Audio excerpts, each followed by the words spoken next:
Okay, here we go. I'm so stoked to introduce our next guest. Here's a quick test for you. What two things do these five men have in common? Elon Musk, founder of Tesla, Jeff Bezos, founder of Amazon, Richard Branson, founder of Virgin Brands, Paul Allen, co-founder of Microsoft, and Naveen Jain. Conquering space. Good point. Okay, if you said they're all billionaires and they all have companies focused on outer space, you are correct. Why are so many of the wealthiest, wisest, and most entrepreneurial men on Earth so interested in space? You'll find out as you listen to Naveen Jain, founder of Moon Express. Naveen came to America from India with nothing and later started a company called InfoSpace, which he built into a company worth $31 billion. He started Moon Express, which focuses on creating permanent colonies on the moon. His current focus is Viome, a disruptive healthcare company with the moonshot of making illness truly a matter of choice. This technology was developed for the national security to analyze everything going on inside your body, including your gut microbiome. Viome uses artificial intelligence to analyze all the information and make personalized food and nutrient recommendations for you to stay healthy. I just got my results back last week. Pretty interesting. Naveen was awarded the Albert Einstein Technology Medal and was named Ernst & Young Entrepreneur of the Year. Get set for a mind-expanding, out-of-this-world discussion, which I will attempt to do with Naveen. Give it up for Naveen Jain. What's up, brother? All right, is this cool? Okay. So we've given everyone moonshots and multipliers. This has all been put on you, and a lot of this was inspired by Naveen, which I sent out to all of you, an article that he had written about moonshots. So let's just get right into it and just even talk about moonshots, because this is a term that gets thrown around a lot, but I like how you just hid my questions. Yeah, this is, why did you just do that, just out of curiosity? So the moonshots are really these audacious ideas that people believe are absolutely impossible. These are the things that you think cannot happen, and especially it's not you that can make it happen. And the day you start to believe something is impossible, it becomes impossible just for you and not anyone else, right? So every time when you start a company, ask yourself a simple question. God forbid, if I'm actually successful in doing what I'm doing, is it going to change the lives of 1 billion people somewhere? If the answer is no, that's not the moonshot. Find out when you start something, is this something you're willing to die for? And if you're willing to die for something, then you live for it. And that's how you find what you truly care about. If you had everything in your life that you want, you have $1 billion, you have a wonderful family, everything that you want, what would you do? And if you do that today, and you'll get everything that you always want. So it really starts with your purpose. What's your calling? What is it that you will die for? And that's how you create your moonshots. There you go. There you go. So, I mean, what was it in you that caused this? What were you like as a kid? Were you traumatized or anything? Yeah. So, interestingly, yes. The answer is yes. But as growing up, I learned everything that I know today from a great friend, Peter Diamandis. So, Peter, thank you very much for bringing me in your life. Thank you. Well, what I think is great is this is going to be kind of a ramp up even to, not a ramp up like it's different. What I'm saying, like I'm going to interview Peter and Dan Sullivan after you. It's all downhill from here on. Oh my God. We're going to give Naveen our extra hour. Yeah, exactly. So like let me give you my trauma as growing up. So it's interestingly, as most of you might guess, that I actually am an Indian, right? The brown skin guys are very hard to miss, right? So yes, I was born in India, and as many of you probably know that we grew up very, very poor in India. We actually, their days didn't have food to eat, we didn't have a place to stay, and it turns out that we really didn't have to be poor. My father had a great job. His job was in the government, working to build the buildings for the government. And India, as you know, is an extremely corrupt country. everyone takes bribe there, and the government realized that if everybody's going to take a bribe, why we should pay much to our people? Let them just give them a small salary and let them take bribe. And the way the system works is that, when you're building a building, instead of using the cement, you would tell the contractor just use half sand and half cement. We know the building is going to fall apart in 3-4 years, but who cares, right? And the money that the contractor saves gives it to basically what they call the construction manager, which was overseer in the government. And he will take his piece and pass it on to his boss, and his boss will take his piece and pass it on to his boss, and everybody in the food chain gets paid from the building that's going to collapse in a few years. My dad decided that he wants to be an honest man. He's just not going to take bribe. And you would think that now we have no money because we have such a small amount of money that we have, and you would think that would be a big problem. It turns out that not having money is actually not as bad as it really sounds. Human body is really not designed to eat as much as we eat. And when we eat too much, we all know what happens to us, right? I'm a living example of growing up now wealthy, right? All fat all around you.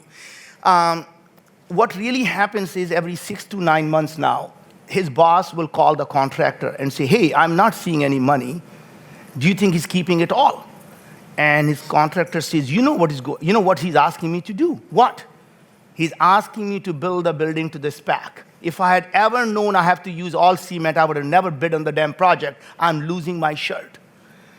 In government job, you never get fired. You get transferred.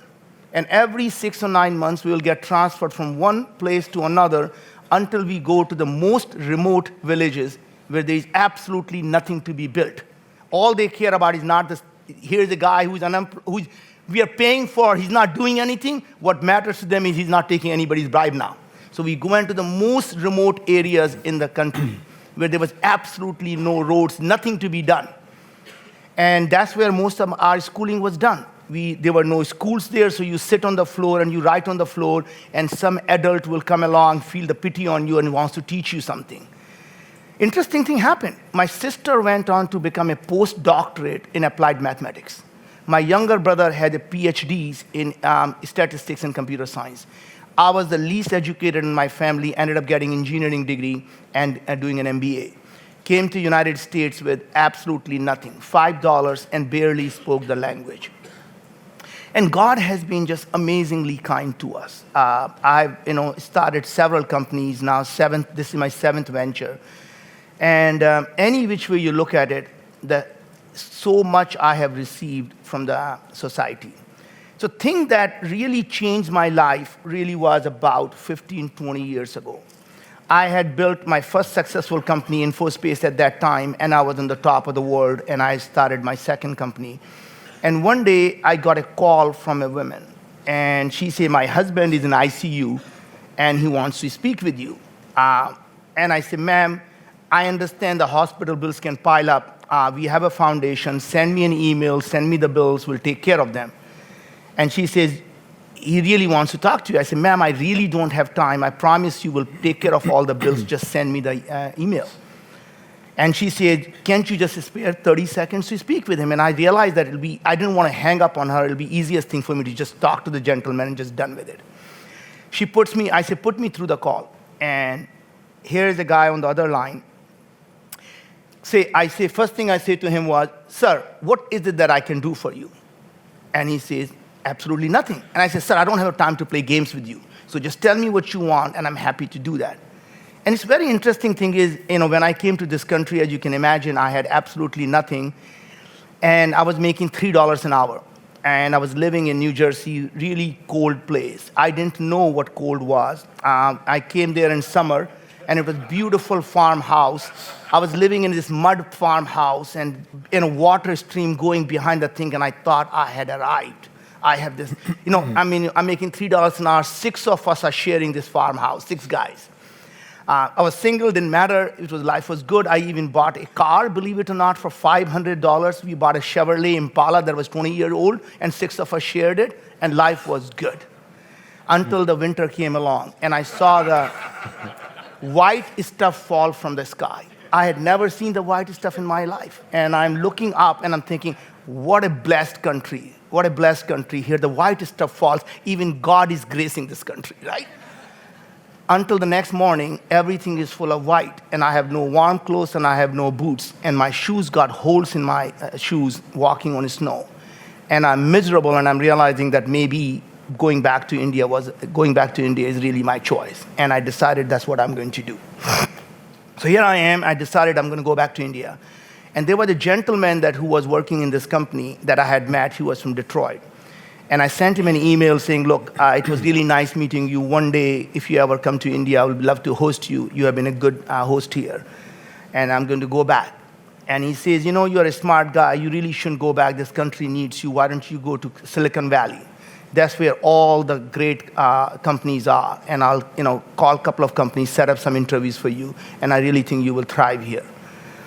So coming back to the story, and he did, and I went up to Silicon Valley, and the life was good.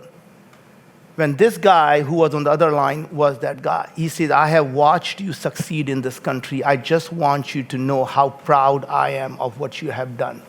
And I just want you to know that every day I read about you, it gives me a pleasure as a father, as a parent, that you have done so amazingly well. So just want to thank you for staying in this country. I was hoping he will ask me for money because then my debt would have been paid off. And that was probably the worst feeling in my life ever had, which was really owing a debt to someone that you can't pay back. And that's the time I made a decision in my life that I'm going to do everything I can to pay forward. That if I can't pay back, I'm going to dedicate my life to doing things that's going to make people's life better. And that's really the whole idea of why I do these moonshots, hoping that something that will change people's lives.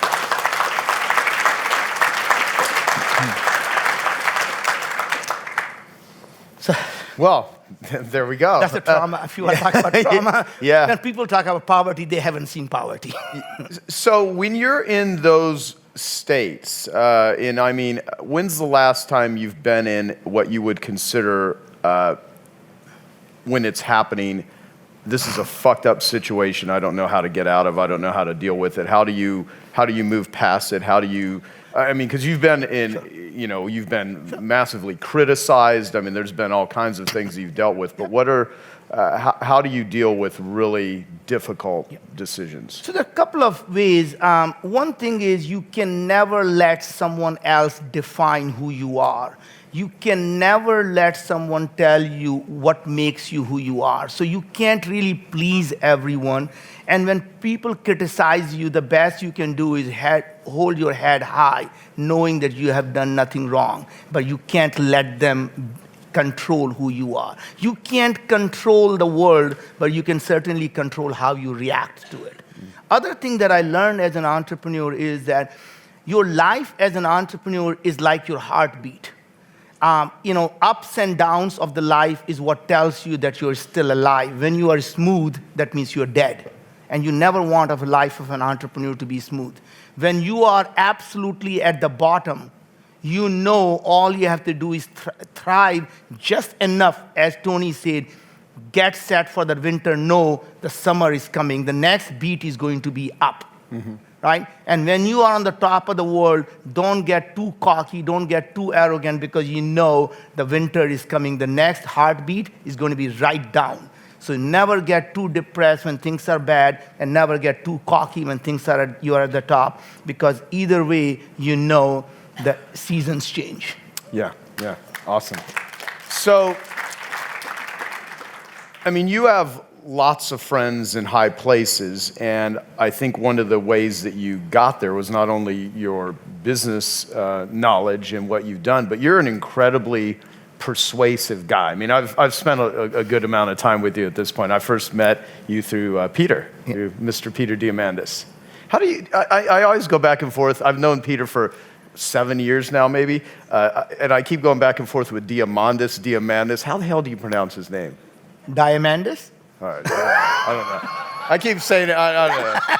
Not that I care that much, because if I did, I would. Diamond, it's not only just rough diamond. He's actually a bright 4C, as what do they call them, CCC diamond, whatever the hell that is.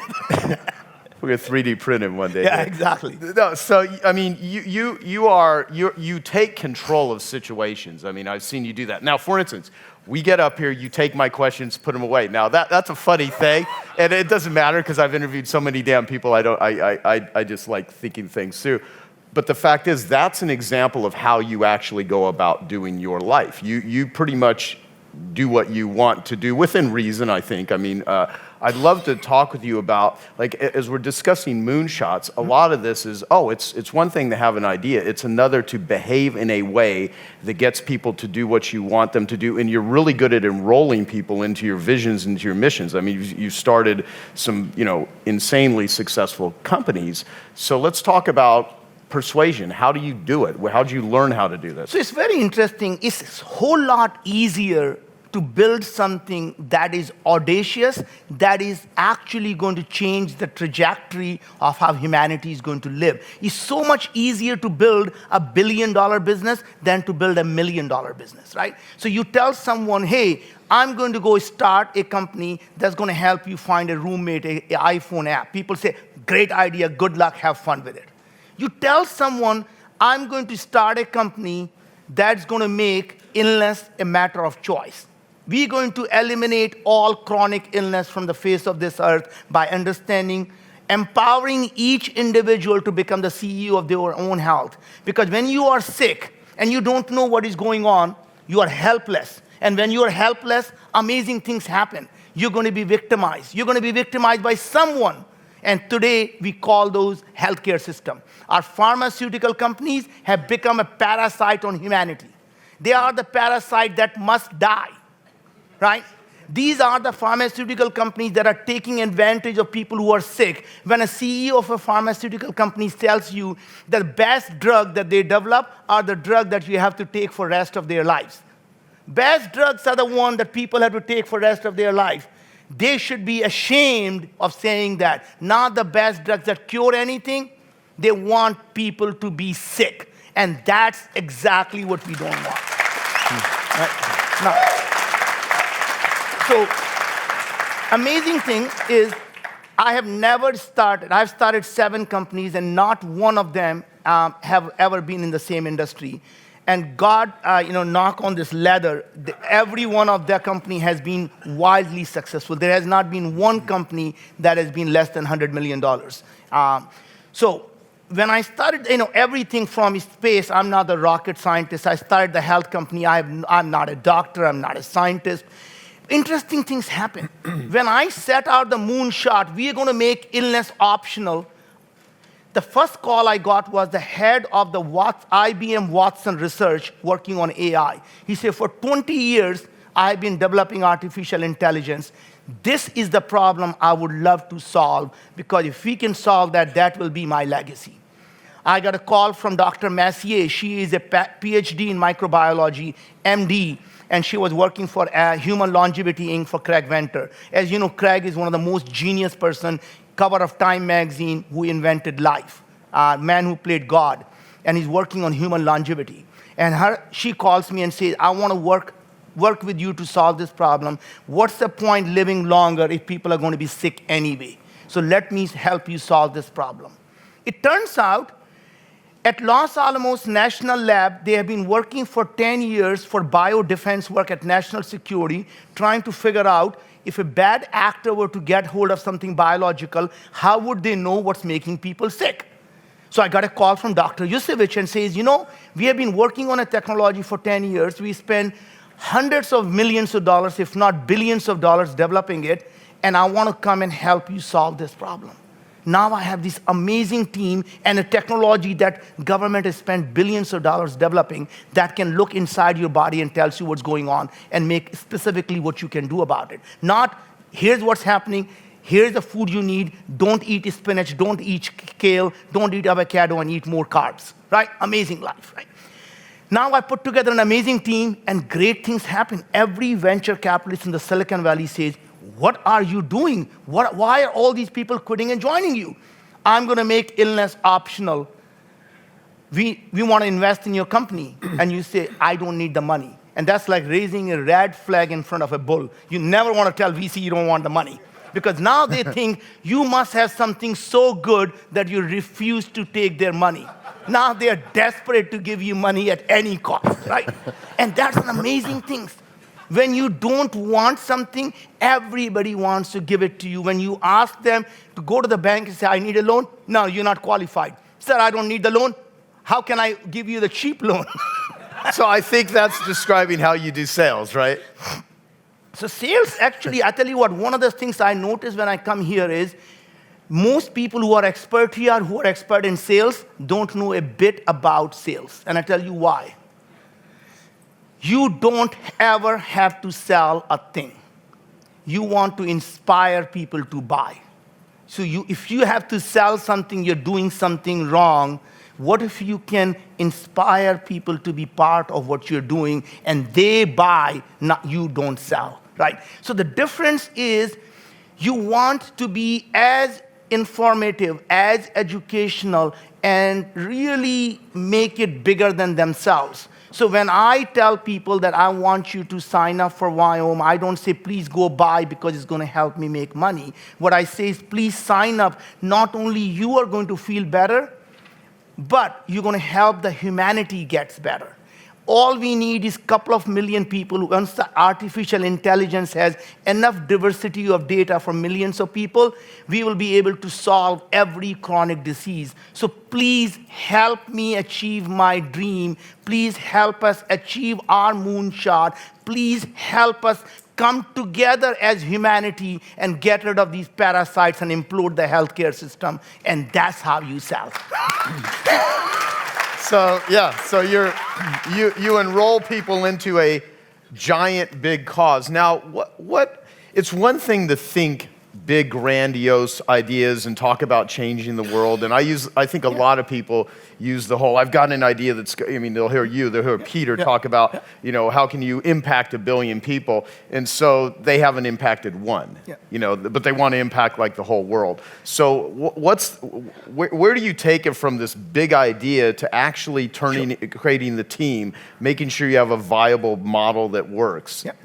So essentially, when you have a big vision, never ever get distracted that this is unachievable. What you do is you take each slice of it and you start executing on slice by slice by slice. And next thing you know, you got a whole rainbow fit there. So you don't go out and boil the ocean. You say, what is the minimum viable product that I can launch today, but stay with the mission? But what really happens is people along the way lose sight of what they're trying to do, and they get caught up in what I call short game, making quick money. And I can tell you that when I launched Wyoming, the quickest money was we got calls from every doctor and hospital. She said, we love what you're doing.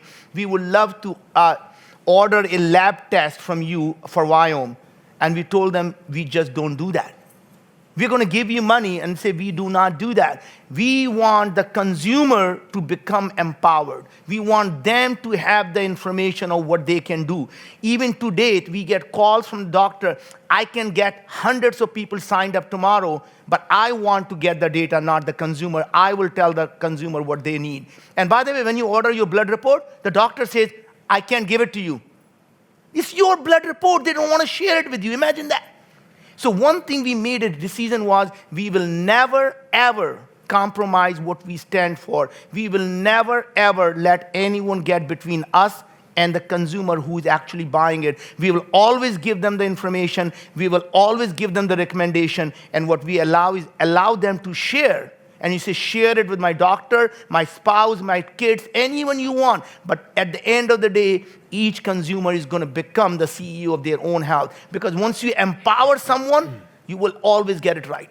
But the point is, we could have been distracted for a short-term money. My team thought I was crazy. Why won't I take the money? Pharmaceutical companies, we want you to be part of our drug trial, but we can't give you data. We won't let you know who the consumer is. I said, my job is to kill the pharmaceutical companies. If you have the same goal, come join me.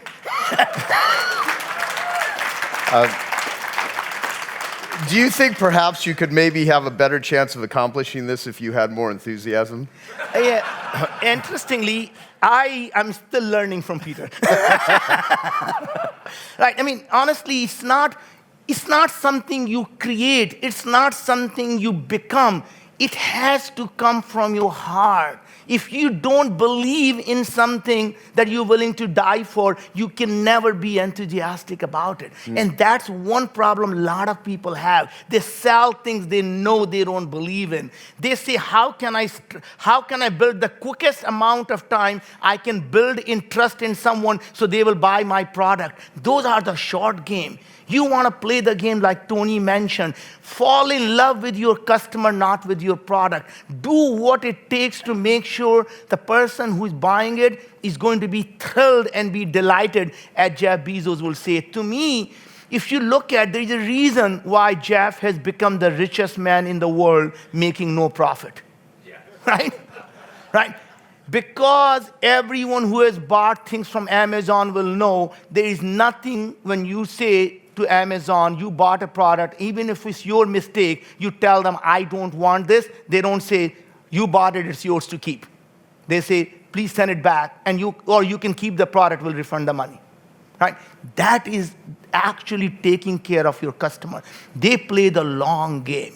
And that is what everyone in the room, the reason you get stuck at $1 million or $10 million or $100 million is because you play the short game.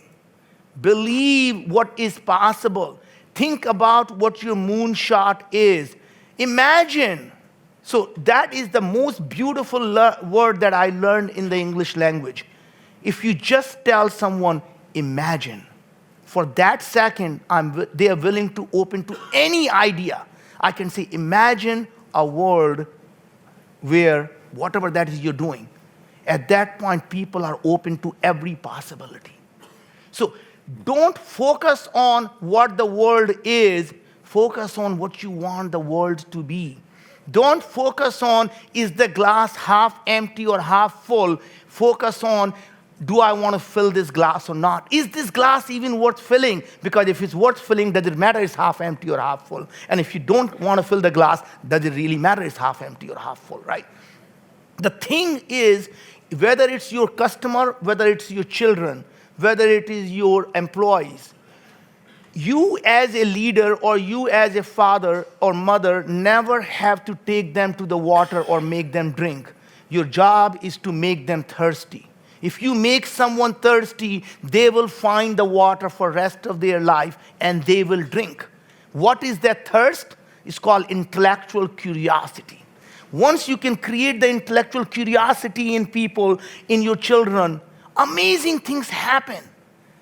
They will go out and rest of their life will be quenching their thirst to do something meaningful. The success is never going to be about how much money you have in the bank. Success is going to be defined by how many lives have you positively impacted. I tell our children, who just, by the way, I'm going to brag about them in a second, but amazing children. When they were, I grew up in a poor family. It was easy to have that hunger. How do you raise children that grew up in an affluent family? And I told them when they were young, your success will never be measured by how much you own. It will be measured by what you create. And if you own a lot and you haven't created anything, you're still a piece of shit as far as the society is concerned. Right? And you don't want to be the worthless piece of shit. Success, the day you know you're successful is really easy to know when you actually become successful. The day you become humble is the day you become successful. If you still have an iota of arrogance left in you, then you're still trying to prove something to someone or yourself. You're still not successful, right? The interesting thing that I find, Joe, is that technology, for the first time in our life, is making possible for you and I and a small group of people to do things that could only be done by nation states. And I believe the entrepreneurs are going to be the next superpower. It is, imagine, when we land on the moon as a company, Not only we become the first private company to do so, and just in case anyone is wondering, we are the only company in the universe that has permission to leave Earth orbit and land on the moon. So, love Elon, love Richard, love Jeff, is still stuck in the low Earth orbit, right? When are you going to be on the moon? When do you project that you'll be on the moon? My gut check is in the next year, sometime around summer. And when we land on the moon, not only we become the first company, we become the fourth superpower. Only 3 superpowers will land on the moon, and we become the fourth superpower. The reason we believe the entrepreneurs are going to be the superpower is they are starting to solve the problems that we believed only the nation states could do. Going to space, healthcare. Healthcare is not going to be solved by Trump care, Obamacare. Is going to be solved by someone in this room saying, enough is enough. I cannot take it anymore, and we're going to fix it. And imagine education. I was going to look at both healthcare and education, and I picked healthcare. And the problem in education are identical.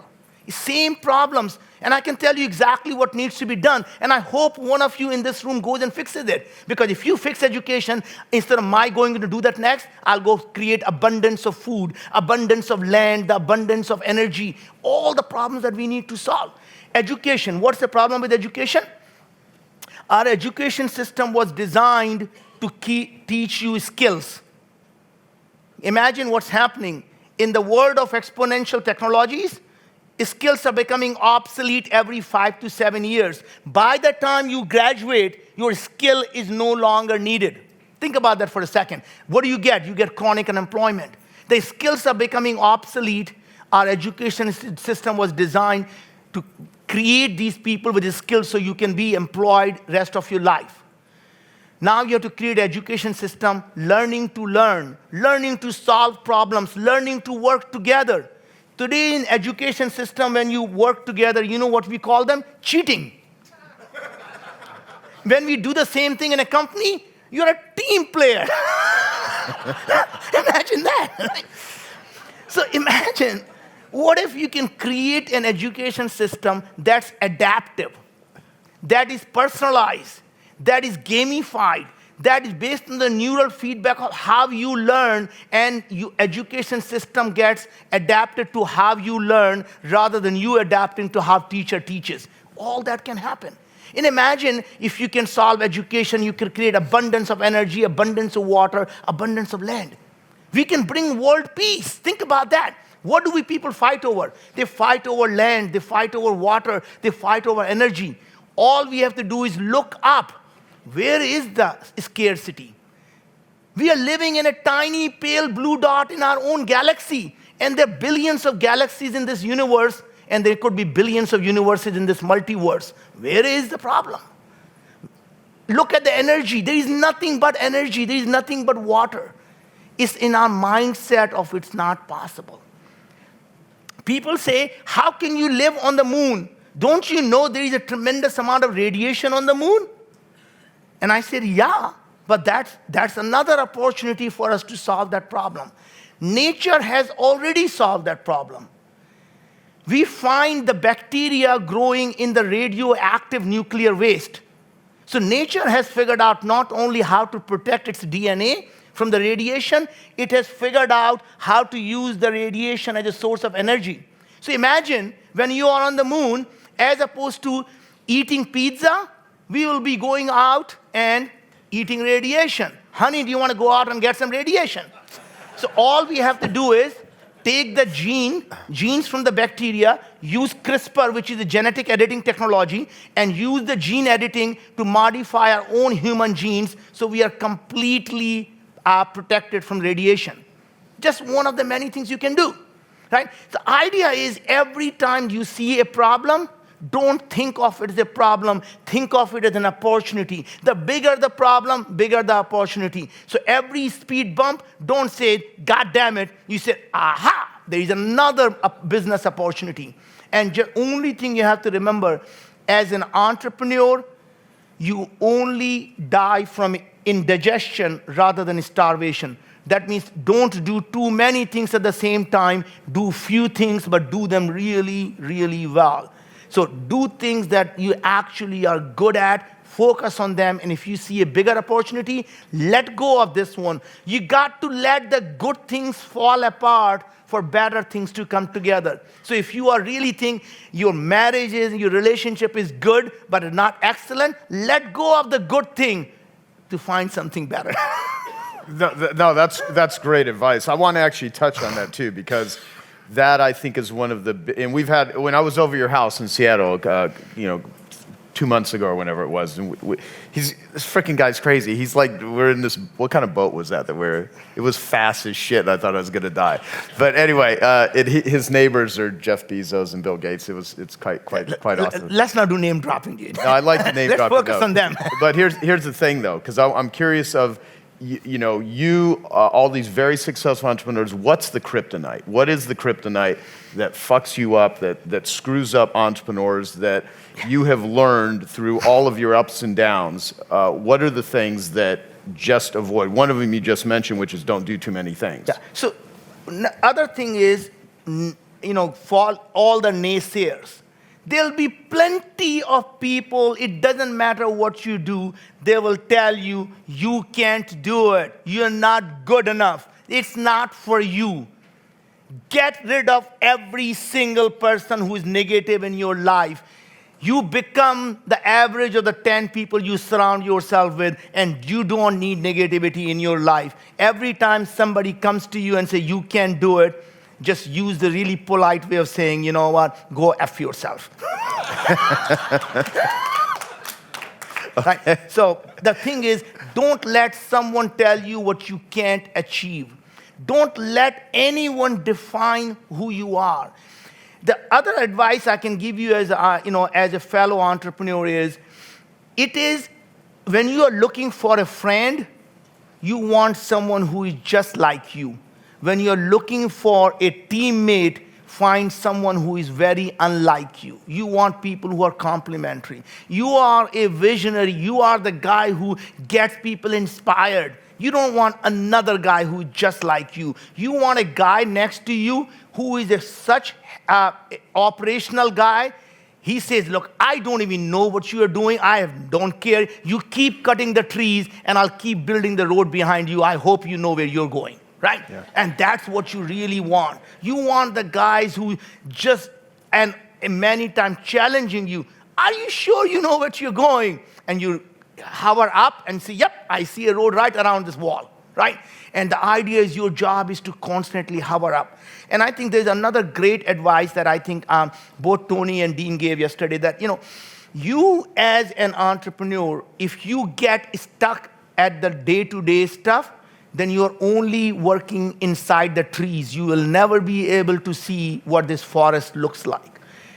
When you run into the wall, you see absolutely no way out unless you were rising just 20 or 30 feet or 50 feet and you said, wow, that wall is only 50 feet. All I have to do is walk this side and there is a right around the wall. But that means you have to go up. That means you can't get involved in day to day. And that's one of the things that I do is, when I start a company, I build an amazingly great team. They are the most brilliant team, but the thing that I love is I want to know nothing about the industry that I start.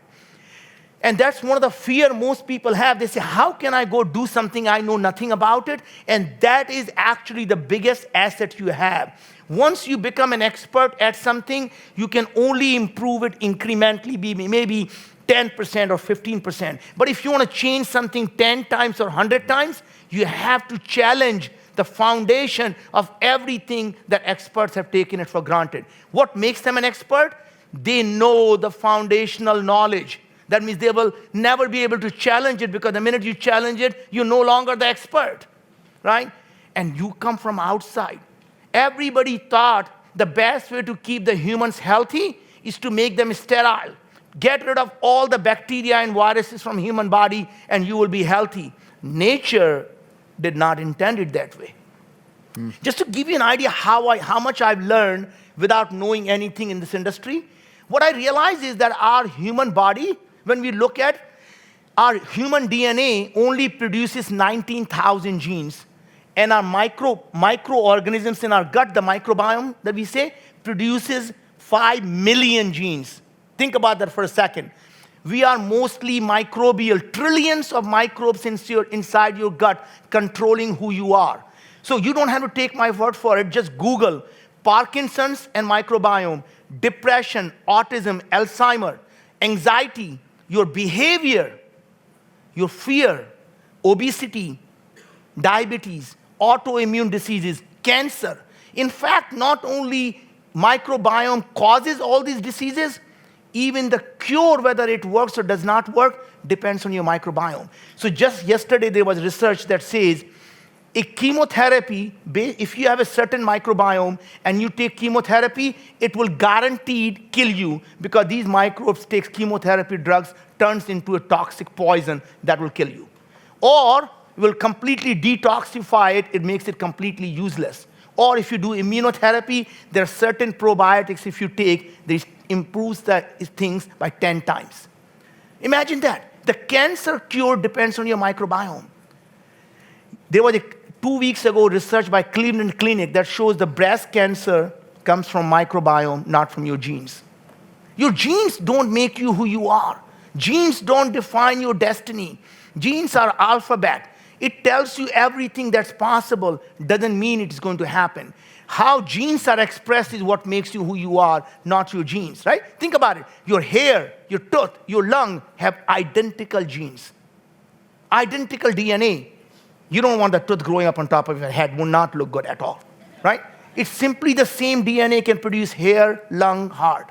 So it's all about gene expression. The interesting thing is, the reason I mention is, your microbiome are like puppet. They control, by the way, your microRNA in your amygdala and your prefrontal cortex, so your decision making and your fear and anxiety is controlled by them. Remember, your mother says, listen to your gut, do the gut check. She was a scientist. She knew what she was talking about.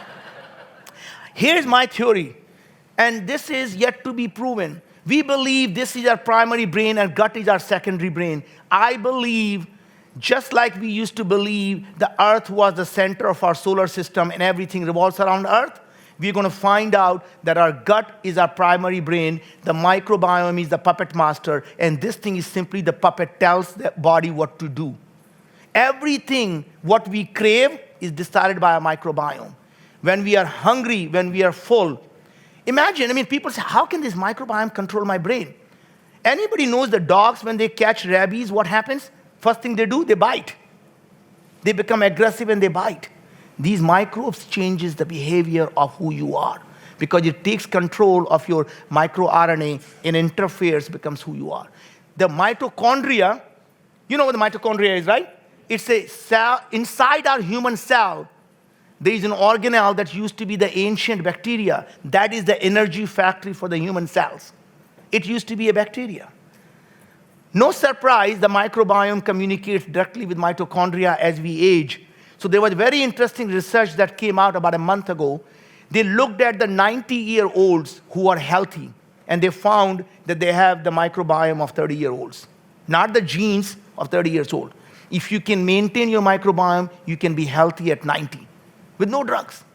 When you take antibiotics, it's like throwing a nuclear bomb inside your body. You get the bad guy, and you get all the good guys. And when you kill your gut bacteria, bad things happen to you. And that's when you start to get sick. So just all I'm saying is, we have been treating our human body like a black box. We have been thinking the spinach and kale and avocado is good for you. There is no such thing as universal healthy diet. What's healthy for you is not healthy for me. What's healthy for you today won't be healthy for you for 3 months from now. And here's why. Every time you change your diet, guess what happens? You're feeding the microbes only one way, and certain microbes grow, others start to die, and you balance it off. Anytime your balance is gone, what happens? Your body is not at ease. When you're not at ease, what do you get? Dis-ease. Disease is essentially body is not at ease. And interesting thing is, today we have to do these tests. One day we're going to have a nanobots inside our body constantly analyzing our human body, constantly repairing our human body, we'll be able to not only know what is going on, it will tell us what to eat to fix it. One day, just like 2,000 years ago, who said that says one man's food is another man's poison? There is no such thing as healthy diet, right? That's what I'm talking about. It's old science, but we think it's a new science now, just because now we have Latin words to describe it, right? But that's right.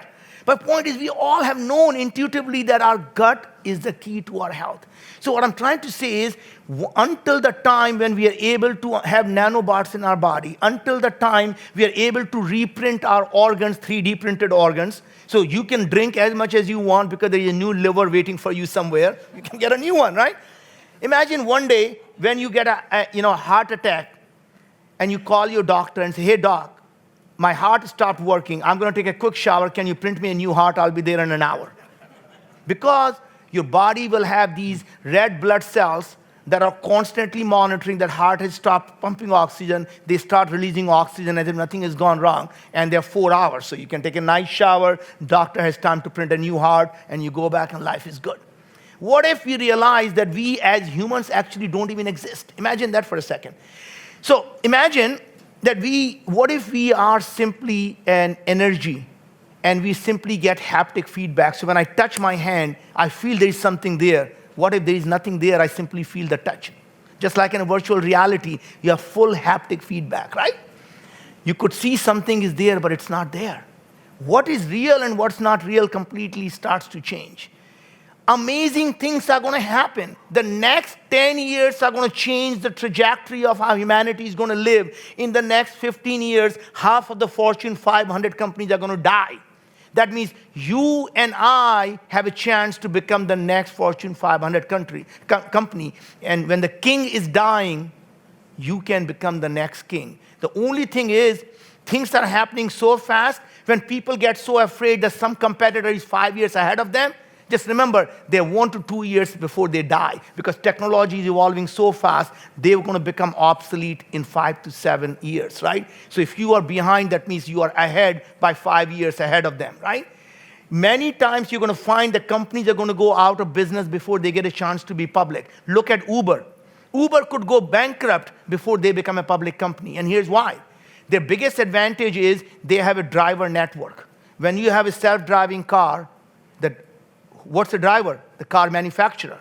That means Tesla can become an automatically overnight a Uber. If Tesla and GM come together, they're going to have the biggest network of drivers, and they can completely get rid of Uber in a heartbeat, right? So imagine, what would you do that will change the trajectory of humanity? What would you do that will actually impact the lives of 1 billion people? What is it that you will die for and spend every day of your life living for it? Thank you. Find your moonshot. Wow. Thank you, Naveen.